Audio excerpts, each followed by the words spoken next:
તો મિત્રો શિયાળો ચાલતો હોય ને આપણે ઉબાડિયું નહીં ખાય એવું તો બની નહીં શકે. તો અમે ઉબાડિયું પાડવા સારું પહોંચી ગયા એક જોરદાર જગ્યા ઉપર.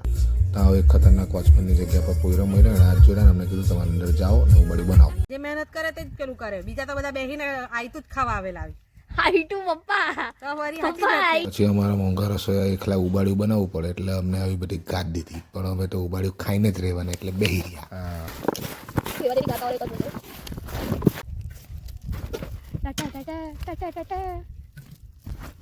આ કપી ભાભીનું ઉબાડ્યું છે.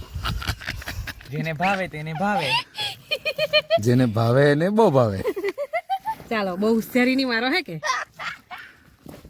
પૂરું માટલું તૈયાર થઈ ગયું છે મિત્રો. આપણા માટલા દેવી બરોબર મચેડ લાગતા જ નહીં આવડે ને. હાઇજેનિક ઉબાડી છે, 100% ઓર્ગેનિક કલરથી બનાવવામાં આવેલું. બસ ચાલ તો એરું દોર્યું. લાકડાની જે હોય તે ભાઈ અન્નપૂર્ણામાં પહેલી વાર કત્તી છે બરાબર થતી. જોજે ખાલી નહીં કર લાગતું તાજ. બધું મિક્સ કરીને ડબાઈ ચપાઈને આખું દોર્યું ભરી દીધું ને ઉગડું વાળી દીધું. ઉપર કચરો બી નાખી દીધો. હવે છાણા મૂકતા છે, છાણા મુકાઈ જાય ને હલગાવી દીધું. હવે 1 કલાક સુધી રાહ જોવાની છે, પછી જોઈએ કેવું થાય તે.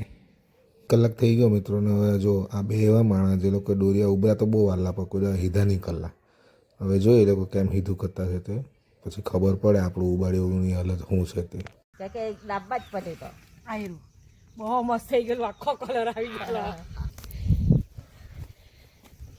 ये देखो पूरा बन के मस्त गरमा गरम. મિત્રો ઉબાડિયું બની ગયું છે.